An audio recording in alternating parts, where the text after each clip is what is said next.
यार trust me, कुछ भी नहीं होगा। हम लोग बस थोड़ा सा वक्त एक साथ गुजारेंगे। मैं तुमसे बहुत सारी बातें करना चाहता हूँ, मगर मुझे बात करने का मौका ही नहीं मिलता। हवेली का माहौल तो तुम जानती हो। वो एक बार फिर से उसके सामने बैठा उससे रिक्वेस्ट कर रहा था, अखिल प्लीज आप बात समझने की कोशिश करें। मैं आपके साथ नहीं जा सकती। मेरी अम्मा मुझ पर बहुत ट्रस्ट करती हैं। मैं उनका ट्रस्ट नहीं तोड़ सकती। और अब तो वैसे भी शादी में सिर्फ एक ही हफ्ता बाकी रह गया है। डैम इट, उसने गुस्से से हाथ स्टीयरिंग पर मारा था। मैं एक पागल कुत्ता हूँ जो कब से भौंक रहा हूँ। आप प्लीज गुस्सा मत करें, मुझे समझने की कोशिश करें। मुझे कुछ भी नहीं समझना। तुम मेरे साथ मेरे फ्लैट पर चल रही हो और बस यह बात फाइनल है। यह कह के उसने गाड़ी स्टार्ट कर दी, मगर इससे पहले कि वो गाड़ी आगे बढ़ाता, प्रभा ने फुर्ती दिखाई और जल्दी से गाड़ी का दरवाजा खोल के नीचे उतर आई। यह क्या बदतमीजी है? अभी और इसी वक्त गाड़ी में बैठो। मैं आपके साथ नहीं जा रही। खौफ की वजह से उसकी आंखों में आंसू आ गए थे। मैं तुम्हें यहाँ पे लाया था और मैं ही तुम्हें तुम्हारे घर ले जाऊंगा। ड्रामा मत करो और गाड़ी में बैठो। बाकी सब लोग हमारी तरफ देख रहे हैं। उसने प्यार भरे अंदाज में समझाने की कोशिश की, मगर वो कुछ भी सुनने के लिए तैयार नहीं थी। मुझे आप पर ट्रस्ट नहीं है। तुम्हें क्या लगता है मैं तुम्हें अपने साथ ले जाकर इस्तेमाल करूंगा और फिर शादी से इनकार कर दूंगा? वो आंखें छोटी छोटी करके उस चालाक लड़की को घूरते हुए बोला। वो जितनी मासूम नजर आती थी उतनी मासूम थी नहीं। इस बात का तो उसे भी अंदाजा हो गया था। मैं बस आपके साथ नहीं चल रही हूँ। आपने अम्मा को कहा था कि आप मुझे एकेडमी ड्रॉप कर देंगे। पता नहीं आप मुझे कहाँ ले आ गए हैं। उसके माथे पर परेशानी की वजह से पसीना चमकने लगा था। यार मैं तुम्हें एक छोटी सी पार्टी पर ले जा रहा हूँ और उसके बाद हम मेरे फ्लैट पर चलेंगे। मुझे आपके साथ कहीं भी नहीं जाना। तुम एक नंबर की बेवकूफ़, अनपढ़ और जाहिल लड़की हो। अगर अपनी सुरक्षा का ध्यान रखना जाहिल होना है तो ठीक है, मैं जाहिल ही हूँ। उसकी आवाज़ गुस्से से जरा ऊंची हो चुकी थी। वो काफ़ी देर से खुद पर कंट्रोल कर रही थी, मगर अब उसकी हिम्मत जवाब दे चुकी थी। तुम्हारी हिम्मत भी कैसे हुई मुझसे बदतमीजी करने की? यह कह के वो उसकी तरफ बढ़ा। उसने एक हाथ प्रभा का पकड़ा जबकि दूसरे हाथ से उसका बाजू पकड़ना चाहा। प्रभा का गुस्से से दिमाग घूम गया। उसका हाथ उठा और अखिल के चेहरे पर निशान छोड़ गया। तुम्हारी इतनी हिम्मत! वह दोनों उस वक्त मैकडोनाल्ड के आउटलेट के बाहर खड़े थे। आते जाते ना जाने कितने लोगों ने उन्हें पलट के देखा था। वो गुस्से से वहां से चल दिया। उसने इस बात की भी परवाह नहीं की कि वह अपनी मंगेतर को वहां पर अकेला छोड़ के जा रहा है। उसके पास अपना वॉलेट भी नहीं था। वो अखिल की गाड़ी में ही भूल के आ गई थी। उसके जाने के बाद वह खामोश सी वहां पर खड़ी रह गई। उसकी आंखों से आंसू निकल रहे थे, जबकि खौफ से उसका वजूद अभी भी परेशान था। तुम यहाँ पे क्या कर रही हो? जानी पहचानी मर्दाना आवाज सुन के उसने पलट के देखा तो सामने ही सुरेश कुमार खड़ा था। वो मैं, उसने हकलाते हुए कहा। हाँ, मैं तुमसे ही पूछ रहा हूँ कि यहाँ पे क्या कर रही हो? अब की बार उसने ऊंची आवाज में सवाल किया तो वह बुरी तरह से गड़बड़ा गई। वो मैं यहाँ पर, चलो मेरे साथ, गाड़ी में चलो, बैठो। आवारागर्दी के लिए कोई और जगह तलाश करो। यहाँ पर मैं अक्सर अपने कलीग्स के साथ आता रहता हूँ। मैं नहीं चाहता कि तुम्हारा परिचय मैं उनसे एक आवारागर्द पड़ोसी के तौर पर करवाऊँ। अगर अपनी इज्जत का ख्याल नहीं है तो कम से कम घर वालों की इज्जत का ख्याल रख लो। तुम्हारी माँ तुम्हें कॉलेज भेजती हैं और तुम यहाँ पर आवारगी कर रही हो। वो बड़ी मुश्किल से अपने आंसू पी रही थी। उसको समझ में नहीं आ रहा था कि वह सुरेश कुमार को कैसे बताए कि वह यहाँ पर आवारागर्दी करने के लिए नहीं आई थी, बल्कि वह यहाँ पर अखिल के साथ मजबूर होकर आई थी। अखिल उसे पहले दिन से ही अच्छा नहीं लगता था, लेकिन अब तो वह उसके सर का दर्द बन गया था। वो यह सोच सोचकर परेशान हो रही थी कि वह सारी जिंदगी उसके साथ कैसे गुजारेगी। गाड़ी में बैठते ही दोबारा सुरेश कुमार ने उससे कोई सवाल नहीं किया था। वह भी खुश हो गई कि चलो जान बच गई है। लेकिन सच तो यह था कि सुरेश कुमार उसे अखिल के साथ बहस करते हुए देख चुका था और फिर उसे थप्पड़ मारते हुए भी देख चुका था। न जाने क्यों अखिल को थप्पड़ पड़ता हुआ देखकर उसके दिल में एक सुकून उतर गया था। यह बात तो वह भी जानता था कि अखिल एक नंबर का घटिया इंसान है। वो किसी भी सूरत इस लड़की के काबिल नहीं है। जब वह घर के अंदर दाखिल हुई तो उसे सुरेश कुमार के साथ आता हुआ देखकर उसकी माँ के चेहरे के भाव बदल गए। वो उसका बाजू पकड़कर उसे घसीटती हुई कमरे में ले चली गई। तुम अखिल के साथ गई थी, इसके साथ वापस क्यों आ रही हो? मैंने तुम्हें कितनी बार कहा है कि इस इंसान से दूर रहा करो। यह तो है ही एक पागल इंसान। इसने अपनी बीवी का जीना हराम कर दिया था। मुझे तो इसकी दिमागी हालत पर शक होता है। मैं तो भाभी को समझाने वाली थी कि वो इसे किसी पागल खाने में दाखिल करवाएं और इसका इलाज कराएं ताकि इसका दिमाग अपनी जगह पर वापस आ जाए। अम्मा, आपने सिर्फ कहानी का एक पहलू देखा है और उसी की बुनियाद पर फैसला कर रही हैं। अभी आपने सिर्फ संध्या की बात सुनी है। कभी उनकी भी बात सुन लें तो आपको अंदाजा हो जाएगा कि सच क्या है और झूठ क्या है। उसने सख्त लहजे में कहा, तुम क्यों मिर्ची चबाकर बैठी हुई हो? मैंने तुमसे जो सवाल किया था तुमने उसका जवाब नहीं दिया। अम्मा, मैं अखिल के साथ ही गई थी मगर उसे एक जरूरी काम के सिलसिले में जाना पड़ गया तो वहाँ पर सुरेश भी मौजूद थे, इसीलिए मैं उनके साथ वापस चली आई। उसने निगाहें चुराते हुए जवाब दिया, अब मैं बहुत ज्यादा थक गई हूँ, आराम करना चाहती हूँ। यह कह के वो सर तक चादर तान के लेट गई, जबकि उसकी माँ कुछ देर तक उसे देखती रही और फिर खामोशी से कमरे से बाहर निकल गई। इस लड़की का कुछ भी नहीं हो सकता। यह हमेशा ऐसी ही कम अकल ही रहेगी। मैंने इसे समझाया भी है कि अखिल को अपने काबू में करके रखो, बहुत फायदे में रहोगी, मगर इसे तो नखरे दिखाने से ही फुर्सत नहीं मिलती। अरे अखिल बेटा, तुम इस वक्त यहाँ? जैसे ही उन्होंने अपने दामाद को देखा तो मुस्कुराते हुए सवाल किया, मगर वह उनकी बात का जवाब दिए बगैर प्रभा का पर्स पकड़ाकर तेजी से वहां से चला गया। उसका चेहरा शर्मिंदगी और गुस्से की वजह से लाल था। सुनीता जी को हैरत हो रही थी क्योंकि आज से पहले कभी भी अखिल ने इस तरह का रवैया नहीं रखा था। इतना तो उन्हें भी शक हो गया था कि जरूर कुछ ना कुछ गड़बड़ है।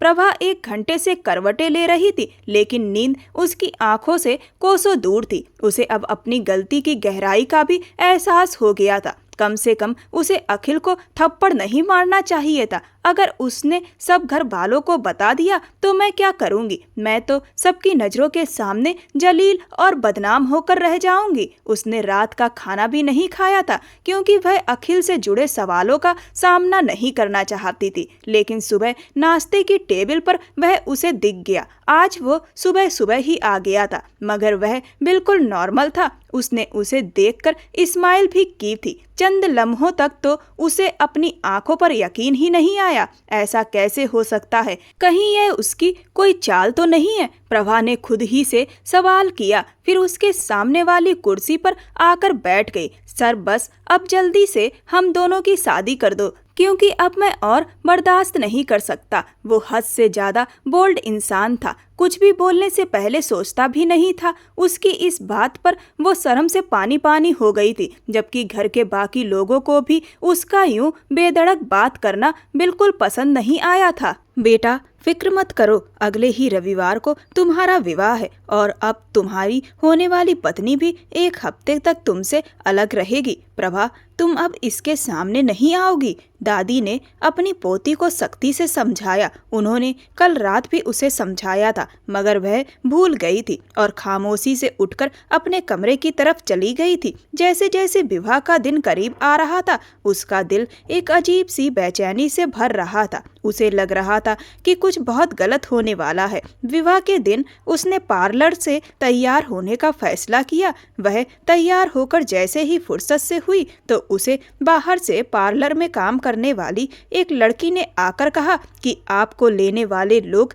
आ गए हैं। उसके साथ जो बहन आई थी उसने उसे पहले ही भेज दिया था क्योंकि हवेली में कुछ जरूरी काम था। प्रभा ने उसे तसल्ली दी थी कि तुम चिंता मत करो, आराम से जाओ, मैं ड्राइवर के साथ आ जाऊंगी और फिर तुम मुझे होटल के सामने रिसीव कर लेना। वह उसे मैसेज करके जैसे ही पार्लर से बाहर निकली तो एक काले रंग की गाड़ी उसके करीब आकर रुकी। उसे संभलने का मौका ही नहीं मिला। किसी ने उसका हाथ पकड़ा और एक झटके से गाड़ी के अंदर खींच लिया और अगले ही पल उसके नाक पर रुमाल रखकर उसे बेहोश कर दिया। थोड़ी ही देर में वो नाजुक सी लड़की उस नकाबपोश के पास खड़ी थी। गाड़ी एक फ्लैट के सामने जाकर रुकी और प्रभा को किसी ने गाड़ी से उतारा और फ्लैट में अंदर लेकर गया। मेरी जान, तुम्हें क्या लग रहा था मैं इतनी आसानी से तुम्हें माफ कर दूंगा? शायद तुम जानती नहीं हो कि जब तक अखिल अपना बदला नहीं लेता तब तक वह चैन से नहीं बैठ सकता।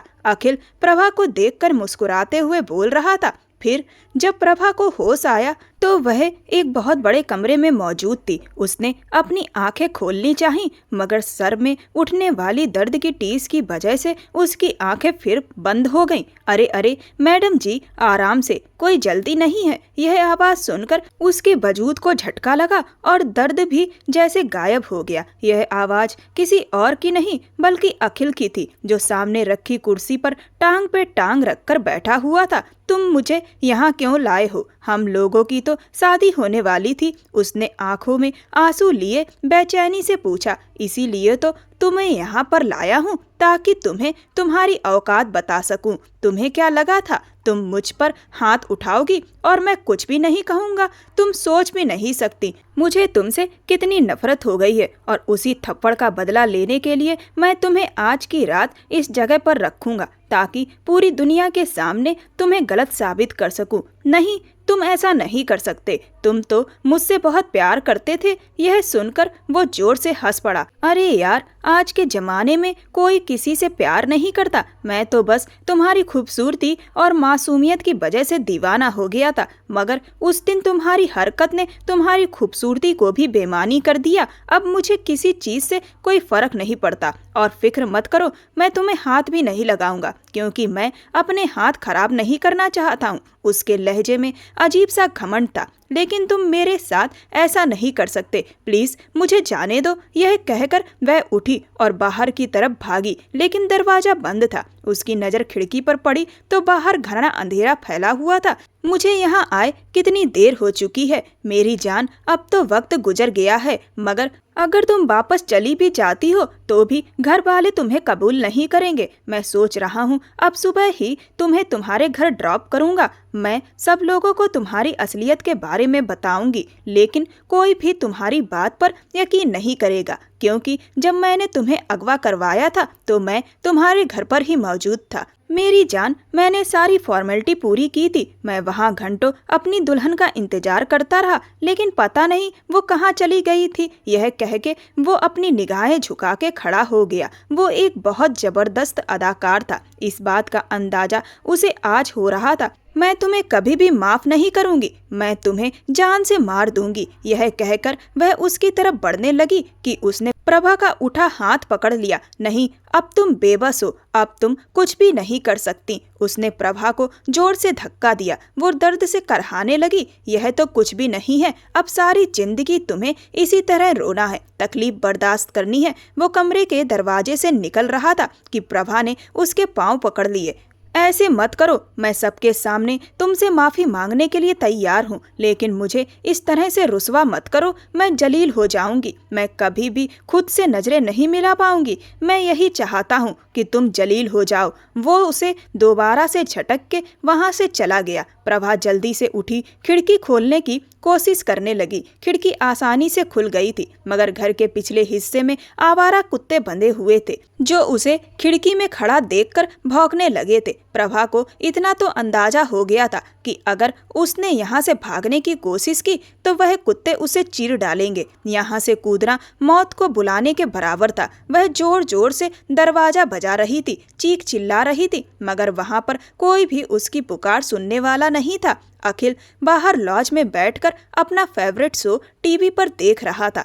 मेरी बेटी ऐसी नहीं है, जरूर उसके साथ कुछ गलत हुआ है। सुनीता जी एक ही बात कह रही थी। मैं जानता हूँ सुनीता कि हमारी बेटी बहुत मासूम है, लेकिन यह जिस किसी ने भी हमारी बेटी के साथ किया है, मैं उसे जिंदा नहीं छोड़ूंगा, मैं उसे जान से मार दूंगा। पुनीत साहब उस वक्त बहुत ज्यादा बेबस थे। उन्हें समझ नहीं आ रहा था कि वो क्या करें। तुमने अखिल से बात की है? जी, वो उसी को ढूंढने के लिए निकला हुआ है। सब घर वाले उस वक्त लॉज में जमा थे। हर कोई उसके लिए फिक्रमंद था। दरअसल जब उसे गाड़ी में जबरदस्ती बिठाया जा रहा था तो पार्लर की एक लड़की ने यह मंजर देख लिया था। उस लड़की ने प्रभा के घर वालों को बताया कि प्रभा का किडनैप हो गया है। अगले दिन अखिल ने प्रभा को उसके घर से कुछ दूरी पर छोड़ दिया था। प्रभा घर पर पहुंच गई। उसके थोड़ी देर बाद ही अखिल के माँ बाप भी प्रभा के घर आ गए। अखिल भी उनके साथ मौजूद था। अखिल की माँ बोली,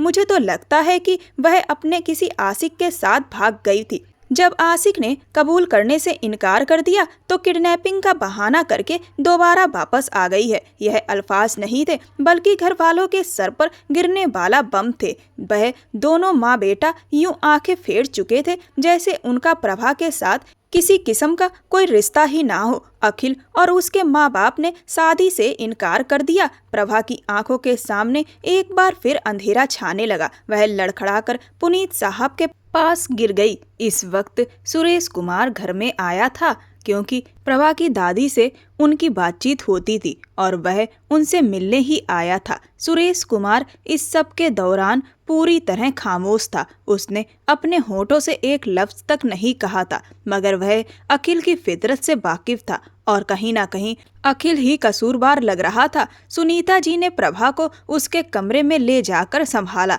जबकि सब बाकी घर वाले दादी जी के कमरे में इकट्ठे थे। अखिल ने तो इस शादी से ही इनकार कर दिया था। अब मेरी बेटी का क्या होगा? सुनीता जी अपने आंसुओं को पोंछते हुए बोली। दादी जी उस वक्त बहुत शांत नजर आ रही थी। तुम्हारी बेटी की शाम को शादी होगी क्या?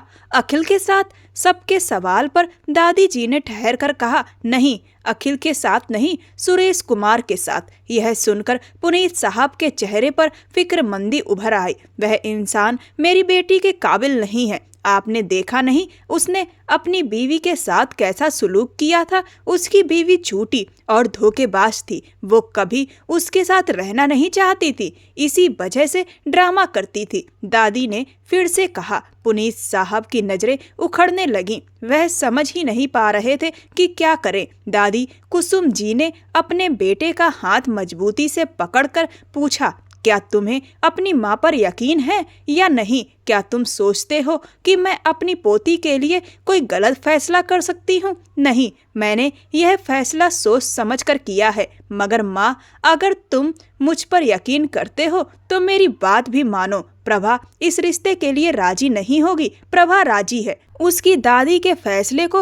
वह स्वीकार कर लेगी। दादी सुरेश कुमार का सच जानती थी, क्योंकि वह सुरेश से लगाव रखती थी। उन्होंने बचपन से उसे अपने पड़ोस में खेलते हुए देखा था और अपनी आंखों के सामने बड़ा होते देखा था। सुरेश भी उनसे काफी लगाव रखता था और उसने अपने जीवन का सारा सच उन्हें बता रखा था। दादी बोली, पुनीत, अखिल तुम्हारी पसंद था, लेकिन मैं तो पहले से ही जान गई थी कि वह प्रभा के लायक नहीं है। लेकिन प्रभा तुम्हारी बेटी थी, इसीलिए मैं तुम्हारे फैसलों के बीच में नहीं आना चाहती थी। पर अब बात काफी बिगड़ चुकी है, इसीलिए मुझे बोलना पड़ रहा है। अखिल जैसा इंसान अब उसका पीछा नहीं कर रहा। वह किसी भी सूरत में हमारी पोती के काबिल नहीं था। जब प्रभा को यह सब बताया गया तो वह खाली खाली नजरों से अपने कजिनों को देखती रही। क्या हुआ? सोनिया ने चुटकी बजाते कहा। क्या तुम सदमे में चली गई हो? प्रभा ने सिर झुकाया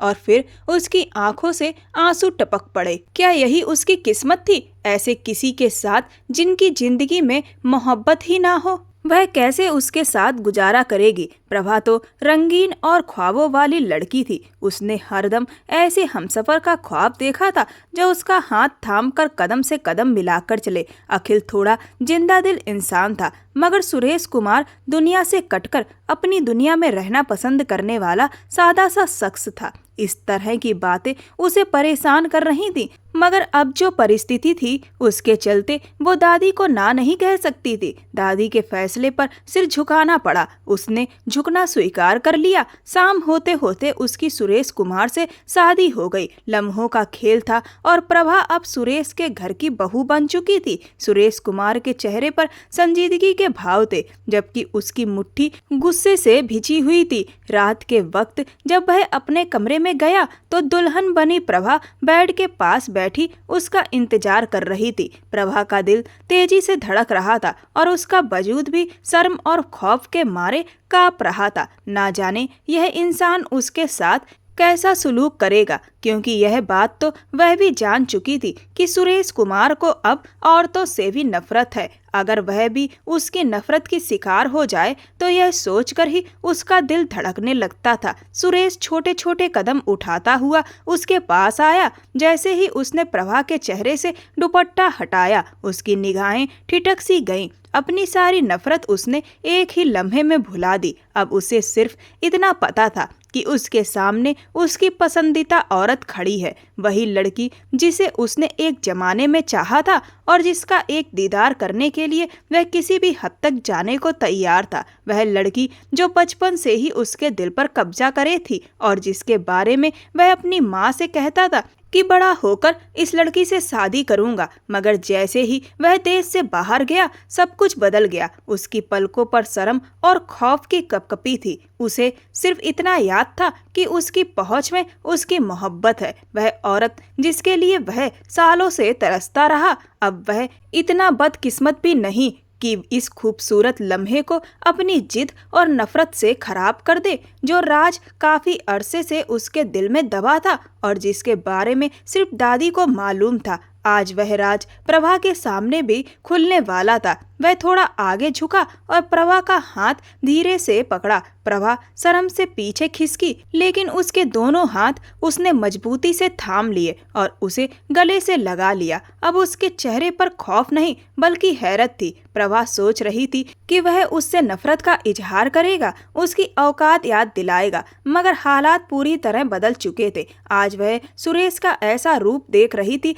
जिसके बारे में उसने कभी ख्वाब में भी नहीं सोचा था। प्लीज, उसने कुछ कहना चाहा तो सुरेश ने गुस्से से उसे घूरा और वह पूरी तरह खामोश हो गई। मैं जानती हूँ कि आप मुझसे नफरत करते हैं, उसने धीरे से कहा। और फिर सुरेश ने रोकते हुए बोला कि अगर अब मुझे तुम्हारी कोई आवाज सुनाई दी तो मुझसे बुरा कोई नहीं होगा। तुम बार बार मुझे परेशान करती हो। सुरेश उसकी ओर छोटी छोटी आंखों से देखता रहा और प्रभा की आंखों में आंसू आ गए, जिन्हें उसने अपने हाथों से पोंछ दिया। हजारों ख्याल प्रभा के जेहन में घूम रहे थे और उसका दिल परेशान था। वह नहीं जानती थी कि जो कुछ वह सोच रही है वह सच है या नहीं, मगर उसे इतना पता था कि अगर सब सच हो गया तो वह बुरी तरह से टूट जाएगी। तुम सोच भी नहीं सकती तुम मेरे लिए कितनी खास हो, उसने प्रभा के कानों में जैसे ही कहा वह बुरी तरह से तड़प उठी।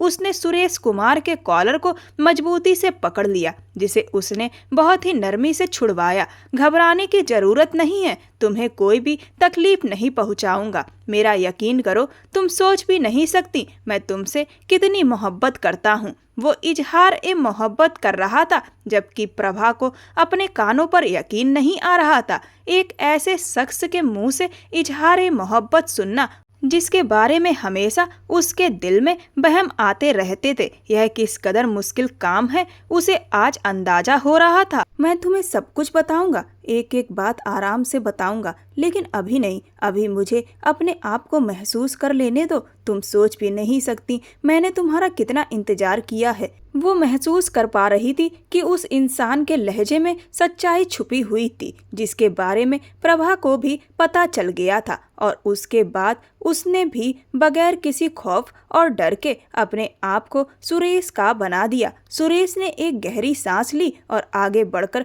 कमरे की लाइट ऑफ कर दी। अब चारों तरफ गहरा अंधेरा फैल गया था, कुछ भी नजर नहीं आ रहा था। वो तो उसे बहुत खड़ूस और सख्त मिजाज इंसान समझती थी, मगर वह उसकी सोच से भी ज्यादा रोमांटिक निकला। उसने तो सोचा था कि वह उसे धक्के मार कर अपने कमरे से निकाल देगा, लेकिन यहाँ वो उसे अपने गले से लगा चुका था। वह रात उनकी मोहब्बत की शुरुआत की रात बन गई। सुबह जब वह सोकर उठी तो सुरेश कुमार के कंधे पे सर रख के लेटी हुई थी। उसने उसकी शर्ट पहन रखी थी। जैसे ही रात के मंजर उसकी आंखों के सामने घूमे, उसके लबों पर एक शर्मीली सी मुस्कुराहट बिखर गई। उसके सारे खौफ और अंदेशे दूर हो चुके थे। अब वहाँ सिर्फ एक गहरा सुकून था। वह जानना चाहती थी कि सुरेश उससे कब से मोहब्बत करता है और उसने कभी अपनी मोहब्बत का इजहार क्यों नहीं किया। यही सवाल उसके मन को बार बार खाए जा रहे थे। वो थोड़ा आगे झुकी और सुरेश की दाढ़ी में उंगलियां फेरने लगी। वो हल्का सा कसमसाया, लेकिन फिर दोबारा सो गया। अरे बाप रे, इस आदमी की नींद कितनी पक्की है, यह सोचकर वह फिर से उसकी दाढ़ी में उंगलियां फेरने लगी। तभी सुरेश ने हल्की सी आंखें खोलकर कहा, मेरी जान, अगर मैं दोबारा जाग गया तो तुम्हें बहुत दिक्कत हो जाएगी। प्रभा के गाल शर्म से लाल हो गए। वो उसकी शर्ट में बेहद प्यारी लग रही थी। उसके बिखरे बाल और गोरे चेहरे पर फैली चमक ने सुरेश का दिल फिर से डगमगाया। दूसरी तरफ प्रभा उसकी बात सुनकर जल्दी से बिस्तर से उठने लगी, मगर उससे पहले ही सुरेश ने उसे पकड़कर दोबारा बिठा लिया। मैं बहुत थकी हुई हूँ, अभी तो नींद भी पूरी नहीं हुई, मुझे सोना है। उसने छोटे बच्चों की तरह आंखें बंद कर लीं। यह देखकर सुरेश खिलखिलाकर हंस पड़ा। मैंने तो तुम्हें सोने का वक्त दिया था, लेकिन तुम्हें तो शरारतें करनी थी ना। उसने उसकी छोटी सी नाक दबाते हुए कहा।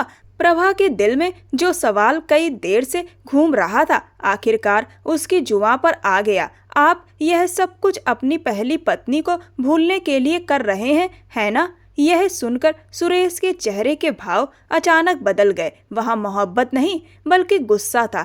आज तो तुमने उस औरत का नाम मेरे सामने ले लिया, लेकिन अगर दोबारा कभी उसका नाम लिया तो मुझसे बुरा कोई नहीं होगा, उसने गुस्से से कहा। प्रभा की आंखों में आंसू भर आए, मगर वो अभी भी आपकी पत्नी है। जब तक आप उन्हें तलाक नहीं देंगे तब तक वो आपकी बीवी ही रहेंगी, और यह बात अब मुझे तकलीफ दे रही है। सुरेश ने गहरी सांस लेते हुए कहा, तुम फिक्र मत करो, बहुत जल्द वो खुद ही तलाक ले लेगी, और वैसे भी मेरे लिए वो रिश्ता कोई मायने नहीं रखता। मैंने कभी उसे पत्नी का दर्जा नहीं दिया और ना ही उसने मुझे कभी अपना पति माना। हमारे बीच ऐसा कुछ भी कभी नहीं हुआ। यह शादी सिर्फ और सिर्फ एक फॉर्मेलिटी थी, घर वालों की वजह से मजबूर होकर कर दी गई थी। आज से 3 साल पहले सुरेश कुमार की शादी संध्या से हुई थी, जो एक बहुत बड़े इंडस्ट्रियलिस्ट की बेटी थी। सुरेश कुमार भी उस वक्त बिजनेस की दुनिया में अपना मुकाम बना चुके थे।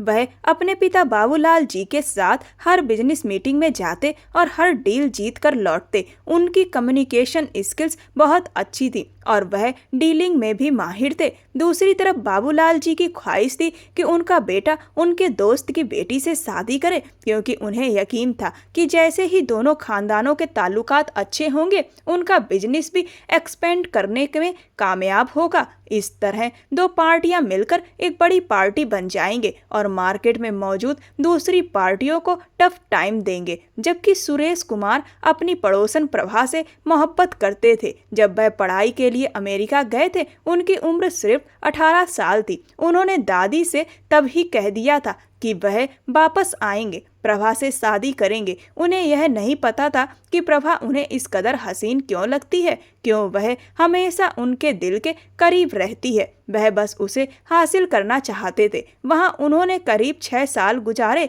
लेकिन 6 साल बाद जब वह भारत वापस आए, उनके पिता बाबूलाल जी ने उन पर दबाव डालना शुरू कर दिया कि मैंने संध्या के पापा से बात कर ली है, मैं उन्हें जुबान दे चुका हूँ, अब मैं अपने फैसले से पीछे नहीं हट सकता, तुम्हें संध्या से ही शादी करनी होगी। वह बहुत बुरी तरह फंस गए थे। पिता के फैसले के खिलाफ जाना नामुमकिन था, क्योंकि धमकी मिली थी कि अगर वे नहीं माने तो उन्हें अपने घर वालों से हाथ धोना पड़ेगा। उन्होंने फिर से अपनी दादी से बात करने की कोशिश की, मगर दादी ने भी कह दिया कि तुम्हारे पिता एक बार जो बात कर लेते हैं वह करके दिखाते हैं। वह बेहद बेबस हो गए और ना चाहते हुए भी उन्होंने एक ऐसी औरत को अपनी जिंदगी में शामिल कर लिया जिसमें उन्हें कोई दिलचस्पी नहीं थी। लेकिन उन्होंने सोच लिया था कि अब उनकी शादी अगर संध्या से हो गई है तो वह उसे निभाएंगे। पर जब शादी की पहली रात ही संध्या ने उन्हें दो टोक अंदाज में कह दिया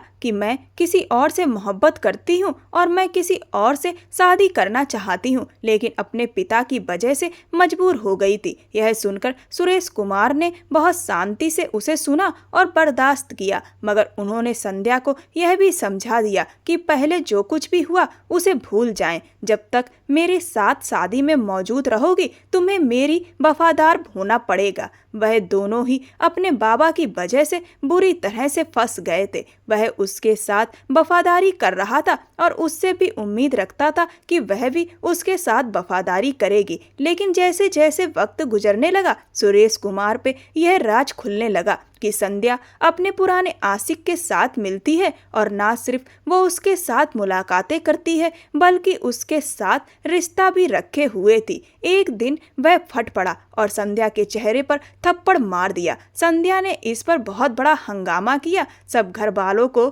चीख चीख के बताया कि सुरेश उस पर जुल्म करता है और यूं वो सब लोगों की नजरों के सामने बुरा बन गया। पहले उसके बाबा उससे नाराज हुए, फिर आहिस्ता आहिस्ता सभी लोग उससे नफरत करने लगे। जब वो संध्या को खुद से नफरत करते हुए देखता था तो उसके दिल को तकलीफ पहुंची थी। वो उसे डराना नहीं चाहता था। वह सबको यह बताना चाहता था कि वह बुरा इंसान नहीं है बल्कि वह अच्छे दिल का मालिक है जिसमें एहसास हैं, जज्बात हैं। मगर सब लोग ही उसे पत्थर का समझ चुके थे। और फिर कुछ अरसे पहले ही संध्या उसे छोड़कर अपने पापा के घर चली गई। इस दौरान सुरेश भी सारी जायदाद अपने नाम करवाने में कामयाब हो गया था। यही वजह थी कि अब उसके बाबा भी उसके मामलों में दखल अंदाजी नहीं करते थे। सारी कहानी सुनने के बाद प्रभा बेचैनी से अपने पति की तरफ देखने लगी। इसमें तो आपका कोई कसूर नहीं है, सारी गलती तो आपकी बीवी की ही है।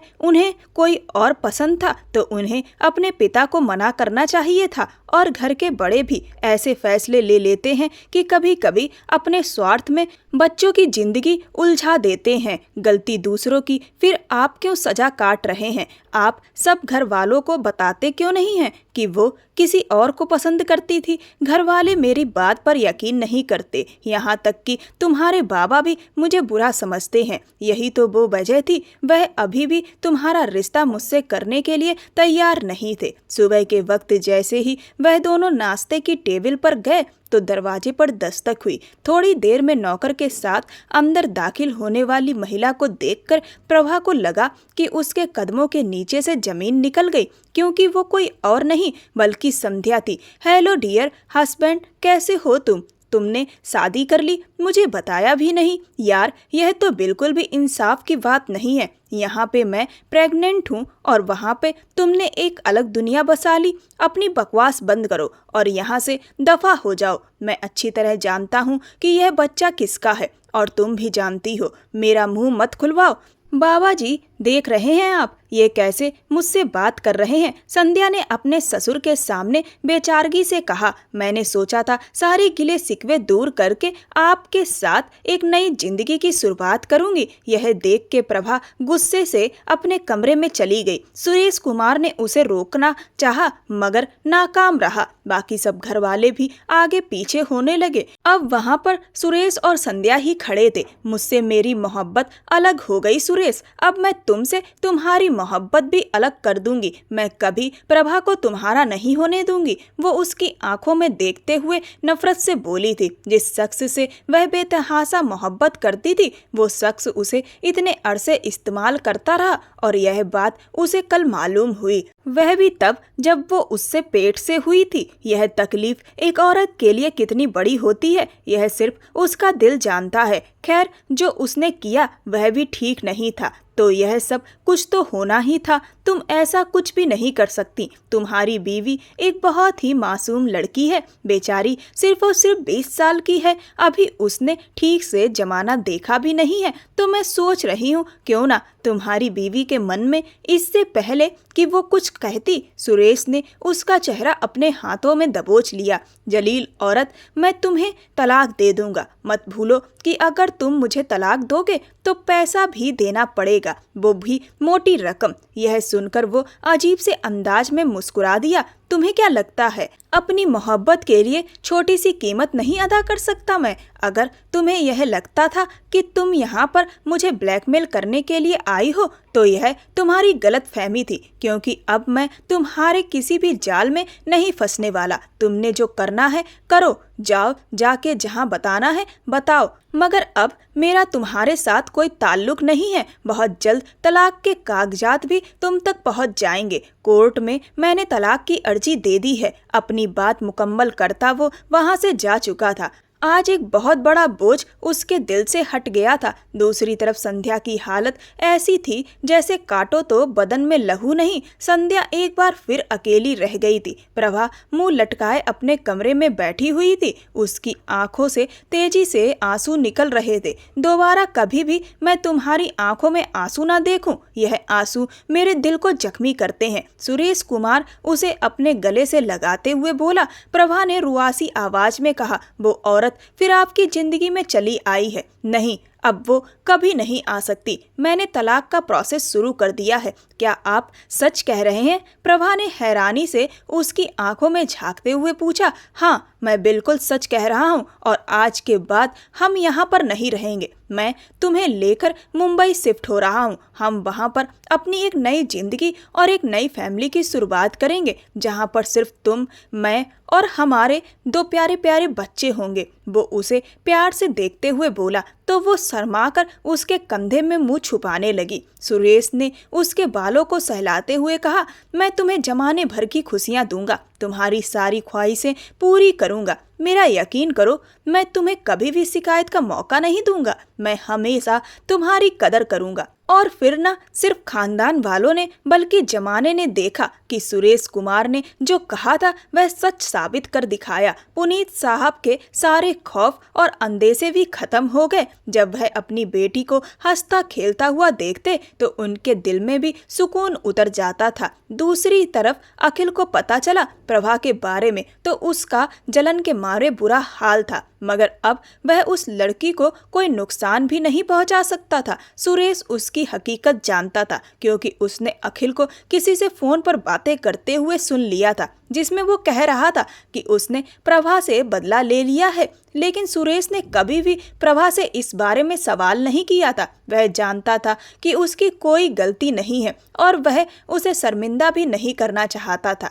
जब भी प्रभा उसके सामने उस रात का जिक्र करती तो वह उसे खामोश करवा देता। अखिल के लिए यही सजा सबसे बड़ी थी कि वह एक अच्छी और शरीफ लड़की को खो चुका था। कुछ महीनों के प्रक्रिया के बाद सुरेश का संध्या से तलाक हो गया और सुरेश प्रभा को लेकर मुंबई चला गया। बहुत जल्द सुरेश और प्रभा के जीवन में बच्चों की खुशी भी आने वाली है और प्रभा और सुरेश दोनों की जिंदगी खुशियों से भर चुकी है। दोस्तों, कुछ लोग बदले में अंधे हो जाते हैं, जिसके चलते वह किसी की पूरी जिंदगी बर्बाद करने पर तुल जाते हैं। लेकिन कई बार नुकसान सिर्फ सामने वाले का हो यह जरूरी नहीं है, नुकसान उसका भी हो सकता है जो दूसरों को नुकसान पहुंचाना चाहता है। हमारे समाज में कुछ ऐसी महिलाएं भी हैं जो महिलाओं की सुरक्षा के लिए और उनकी मजबूती के लिए जो कानून बनाए गए हैं उनका गलत उपयोग करती हैं। किसी भी कानून का गलत प्रयोग करना उचित नहीं है। यह कानून लोगों की मदद के लिए बनाए गए हैं।